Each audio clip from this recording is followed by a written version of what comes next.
Race 496 about to get underway. It's another final. It's the club's men double scull. In lane 1, Hislop and Mills from University of Newcastle. In lane 2, Inglis and Elgar White Powerhouse. Lane 3, Cusack and Adams, Canberra. Lane 7, Brightout and Grace from Mercantile, Boakes and Dignan from Sydney at lane 5, I and Burgeon Adelaide University in lane 6, Gatehouse and Cooper Tasmanian University in 7, and Heights and Stubbs UTS in lane 8. Clubs men's double scull final now started. Yes, the race just underway, only through the first 100 metres or so at this stage, and already showing up in front that lane 4 combination from Mercantile, Daniel Brighthope and Connor Grace there, who have done what Essendon did in the previous race, the women's club double final, and jumped to a very early lead, and Mercantile have gone out by almost 2/3 of a length already, so a powerful start from them inside the, just past now the first 250 metres of this race. So Mercantile lane 4, without doubt, the race leaders. Probably Sydney Rowing Club, Dylan Boakes and Maxwell Dignan beside them in lane 5, just in second place. Again, as you'd expect, the higher ranked crews from their progression through the heats and semis of this event in the centre lanes, and that is where the action's happening in the early stages of this final of the club men's double scull. So Mercantile, lane 4, Sydney Rowing Club in lane 5, and then possibly one of the crews on the outside of the course that were just dicing for second and third in the early stages. Newcastle University in 1, Powerhouse across in lane 2, and also there you can see the lane 3 combination from the Canberra Rowing Club.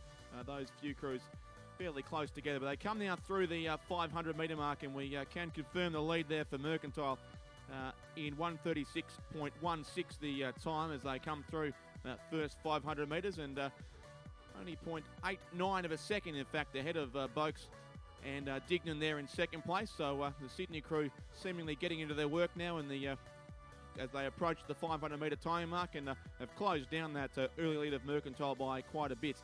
And then it was the far side crew from Newcastle University, Rowan Hislop and Damon Mills there in third position, about 1.5 seconds off the pace, currently sitting in the bronze medal position, but a line of crews behind them with some very tight margins there. Canberra would be fourth from Powerhouse, Adelaide University, Tasmanian University, and the crew from UTS, about 2.5 seconds between third and eighth at this stage as those crews went through the 500 metre timing point. But still our leading crew there, the one from the Mercantile Rowing Club in Melbourne, Daniel Brighthope and Connor Grace, coached by Simon Gadsden.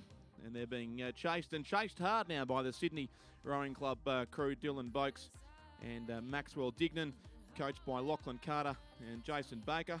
Lachlan Carter looking for the double here. He coached the winning women's double from Sydney Rowing Club in the first race, the combination of Madison Brown and Emily Partridge, who will soon receive their medals at the presentation dais down below us.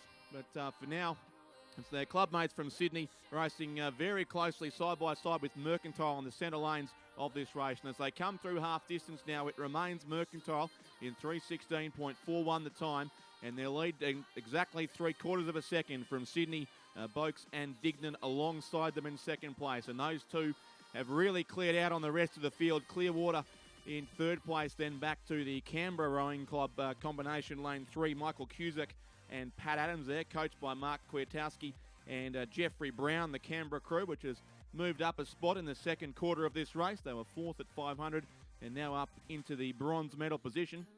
And they've got a decent buffer at this stage, a couple of seconds over Powerhouse beside them in lane 2, Nick Inglis and Ben Elgar White there, the Powerhouse combination, racing in lane 2, and still certainly a good chance of a medal at this stage, but they'll have to watch the crews behind them as well. It's still very close with the rest of the field. Adelaide University, lane 6, would be 5th, ahead of Newcastle University, lane 1, Tasmanian University in lane 7, and the University of Technology, Sydney, in lane 8 in 8th place at this stage.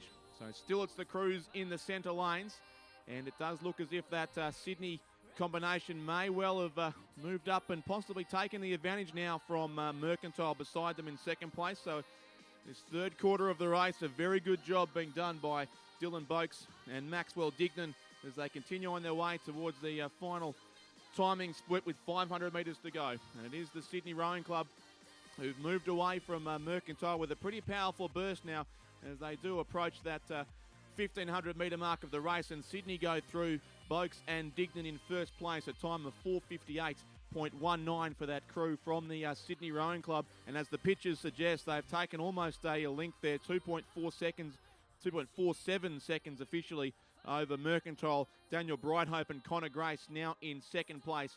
And the Canberra Rowing Club, Michael Cusack and Pat Adams maintaining a hold on the bronze medal at this stage behind what's still a tight race behind them for fourth down to eighth. But at this stage, those three look to be our medalists. Powerhouse Lane 2 would have fourth position. Ahead still of Adelaide University, Tasmanian University, Newcastle University, and the UTS crew again there in lane 8. But our race leaders from the Sydney Rowing Club looking to make it 2 from 2 in these club double scull events. A big win in the women's race, and they lead still by a length or so in the men's race as they approach the last couple of 100 metres now. Dylan Boakes and Maxwell Dignan, who lead the club men's double scull by a length from Mercantile. Daniel Brighthope and Connor Grace there in second place. The Canberra crew beside them, lane 3. Michael Cusack and Pat Adams look comfortable at this stage in the bronze medal position. And behind them, the other crews possibly led by Powerhouse just from Adelaide University and Newcastle University. But the Sydney crew here continues to finish off this race strongly. Mercantile lifting here in the closing strokes. They're pulling away from Canberra, who'll have to be content with the bronze medal. And Mercantile really trying to pressure this Sydney Rowing Club crew in the final strokes now, but it's still a length or so the lead. Boakes and Dignan of Sydney Rowing Club have 4 or 5 strokes to go to take out the national title in the club men's double scull. And they do exactly that. Sydney Rowing Club first, Mercantile second. Third, the crew from Canberra there in lane 3. Still tight behind them as it's been right through the race. Fourth will go to Powerhouse Racing in lane 2. Fifth and sixth, anyone's guess between the two crews on this side. I think Tasmanian University just beat home Adelaide University, then Newcastle University, and 8th home the crew from the University of Technology, Sydney.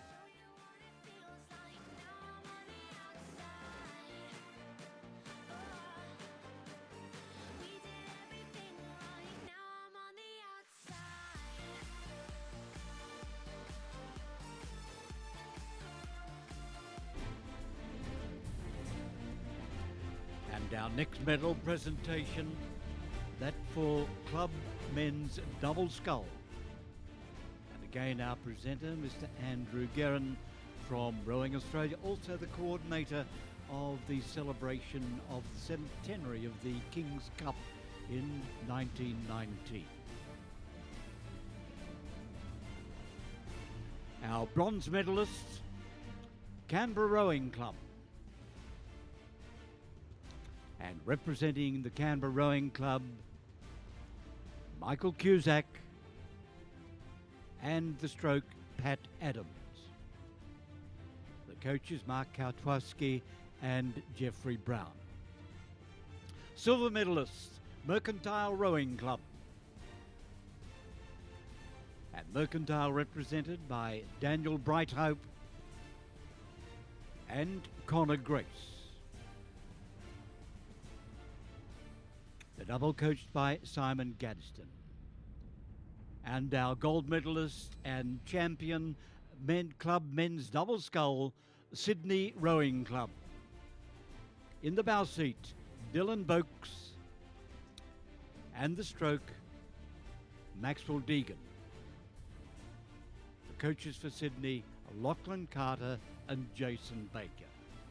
Ladies and gentlemen, would you please congratulate our medalists and our champion, the club men's double scull.